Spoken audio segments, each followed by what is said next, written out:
Welcome to Unsubscribe. I'm your host, Avani Jain. In this podcast, I'm going to show you how to intentionally opt out of anything that's robbing you of your energy, freedom, joy, and peace of mind. It's time to let it all go, finally, so that you can clear your mental inboxes and make space to subscribe to a life that truly lights your soul. If you're ready, hop in. We are embarking on the transformation of a lifetime.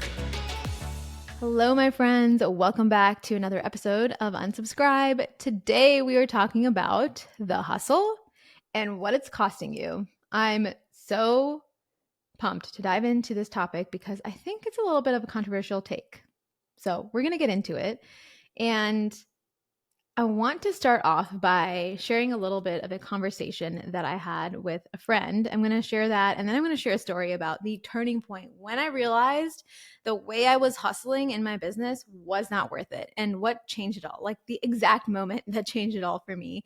And I'm excited to share that with you and instead how I've been approaching everything. A lot of you know pieces of this because I've shared it on the podcast, I've shared it online, but I'm excited to pull it all together because I feel like it needs a space. It's something that's been on my mind, and I'm pretty sure it's on your minds as well. So a couple weeks ago, I was with a friend and her boyfriend in our pool. We were hanging out. We had a few people over, and he's an entrepreneur. He was telling me about the mastermind that he had just joined, and he was in a mastermind retreat where they were sharing their goals for the year, which is great. That's normal for masterminds.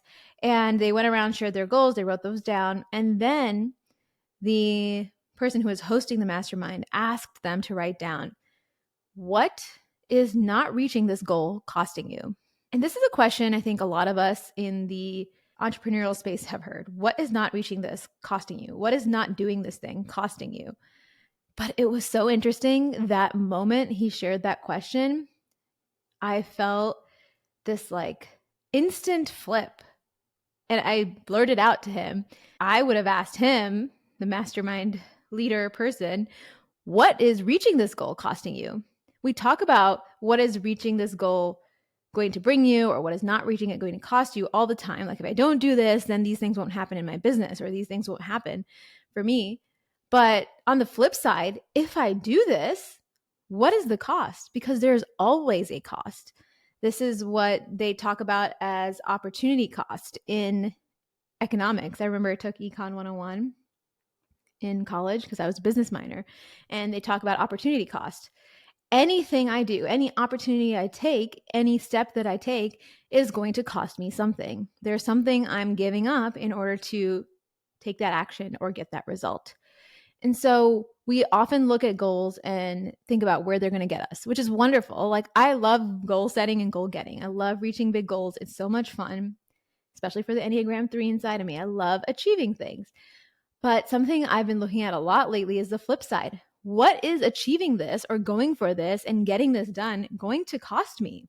Because it's going to give me something, which is wonderful, great, but is the cost actually worth it? Is it something I want to do in my life? Is it going to be justified? And it's not just the cost on the short term. What is the cost on the long term?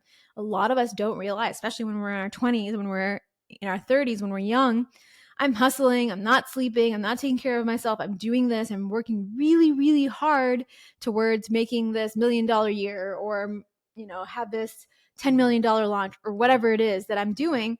But am I losing sleep? Have my hormones gone out of whack?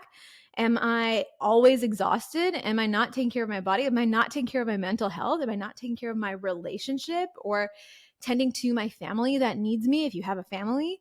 What is it actually costing you? Is it costing you your health? Is it costing you your fertility? Because a lot of people are giving up their fertility right now in the hopes that they can create some kind of financial success and then later on address fertility, but then maybe it's too late. A lot of people are giving up health, fertility, long-term health, and also relationships. That's a big thing. I don't think we talk about it enough.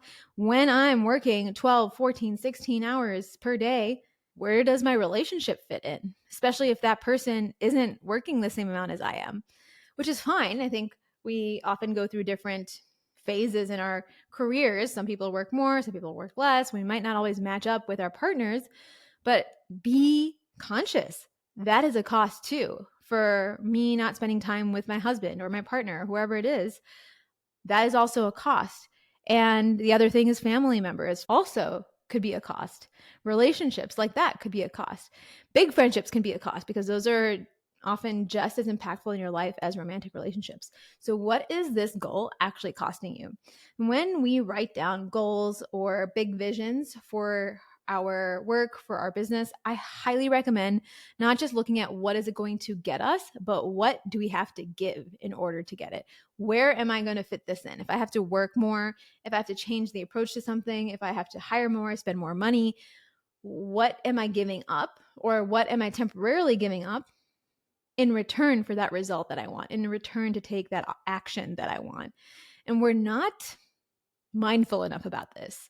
So I want to take you back. I want to rewind all the way back to 2019, almost exactly 5 years ago, actually. And I was actually looking at my calendar from 2019 the other day. I wish I screenshotted it. Maybe I will later. But my days were packed. Okay. Packed to the brim. Like things were falling out. If it was a bucket, my days were so packed, things were falling out of the bucket. I had things starting from 7 a.m. I had no breaks in between. I had no time that I was scheduling for eating or taking care of myself.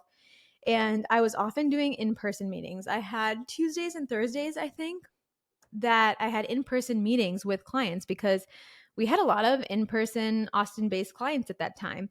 And this was before the COVID era. So people wanted us to be present in the office, which added extra time, driving time, 30 minutes, parking, maybe you have to pay for parking. There's a lot of logistics involved when you're meeting in person. So there was this very specific hot, I would say midsummer day. It was probably like June or July. It was right before our wedding. We got married in September 2019. So it was before that. I had a stacked schedule, like 7, 8 meetings that day. I was running from one in-person meeting to another in-person meeting. And in between, I had a Zoom meeting for another client that had moved their weekly check-in to Tuesday. So I remember very, very vividly, I thought I would finish my first meeting in time to drive back home and take my meeting at home from my office, but I did not. That meeting went over. And I remember I was like, okay, as I was driving, I was stuck in traffic, and Austin traffic on I-35 in the boiling 100 plus degree heat is not fun. Traffic's not fun anyway, but like in the heat, I mean, my AC was on, but it's like still hot. You know, my car was just starting to heat up. I was like, I'm not going to make it. I'm not going to make it to my office, to my desk. So what did I do? I took the nearest exit. I got off the frontage road, pulled to the side on the road, the frontage road, pulled out my laptop, and I think I was already a few minutes late to this meeting. I tried to connect to my hotspot from my phone and finally was able to log in to this meeting. It was a design check-in. It wasn't like, you know, the biggest deal ever, but I was the one who was presenting the work, who was walking them through the designs, who was gathering the feedback. So it was important for me to be present. I couldn't just like not show up. So I did. We did the meeting. It was great. I remember the client made a passing, like, snide remark, like, "Oh, you're taking the meeting from your car." Haha. And that boiled my blood. Like, yes, I was taking my meeting from my car because I was going to show up. I always showed up. That's who I was and that's what I did. But in that moment, I was like, has it really come down to this? Like, what is my life? That just felt like a punch the gut for me. You know, it felt like someone was stabbing me in the heart and then twisting the knife a little bit. Cause like already I was a little flustered. I was feeling really scattered and I still had to go to my next in-person meeting. So I was like, okay, this day is not over yet. It's hot. I'm hungry. I haven't eaten. Like when you pull to the side in the 100-degree Texas sun, even if you have your air conditioning on, like the car's still going to heat up. So I was heating up in the car with my laptop, sweating, trying to show these dumb designs. Like at that moment, I was like, okay, these are dumb designs. I was like, what am I doing? Oh my gosh. Like, is this really what it's come down to? And is this even worth it? Like, what's the point? If this is what my life is like, what is the point? I don't want to do this anymore. I don't want this anymore. And that moment, I was like, something's got to change because I cannot do this again. I'm not going to schedule myself like this again. But also, there is something deeper here that needs to change. There is something deeper here that needs to be turned around completely. And I cannot do this by myself anymore.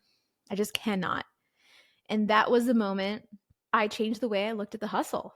Because if this hustle, being super packed, super stressed, super anxious, super scattered, and sweating like there's no tomorrow in my car on a random day in the summer, if that's what it was going to be like, I didn't want it. Like, take it back, please. I'm returning this lifestyle to you. I didn't want it. And it was that moment that I embarked on this journey on how can I actually build a business that supports amazing clients, that does a lot of business, has a great client roster, and design a life and a business that feels really, really good. And I've been on the hunt to figure this out more and more ever since. Really, the last 4 or 5 years, that's been my goal, because I know I want the freedom that entrepreneurship brings, but I actually want to experience that freedom and I want to live my life. This is a lifestyle business that I'm building, and I really need it to serve me in that way. It needs to be able to fit my lifestyle and not the other way around. I don't want to work myself to the bone anymore. And I think some of the biggest things that helped me shift in the last 4 or 5 years, the way I think, was realizing that I really didn't need to do it all myself, but I needed help. What does that mean? I actually needed to bring in support and trust the support I brought in. I think that's the biggest issue. Is sometimes we hire people, we often start with a virtual assistant, and you're like, okay, they can do these small things. They're never really things that actually matter. And then we end up doing the bulk of the work ourselves. And that person's not actually bringing value to the business. I was done operating that way. I wanted to start elevating the people that I worked with and giving them a chance to shine and giving them a chance to support me. So, yes, I had junior designers on my team. Yes, I had really green assistants and people that I wasn't really able to tap into their full capacity yet on my team. And it was a journey for me to change that, because some people that I'm working with today, I worked with in 2019. I have one team member, he's been with me since 2018. And the work he does now is incredible because I was able to step back, give him the space. He was already a great designer, but I need to give him the space to flex those design muscles for me to gain trust and test that trust with him and vice versa. Now I can hand over anything to him. I don't even have to meet with him. And he's able to complete the design work in a beautiful way. He's one of the best designers I've ever been able to work with. It's incredible. And he's not even in my time zone. I've never met him in person, and I worked with him for over 6 years. He's incredible. I'm just so grateful to know him and to work with him.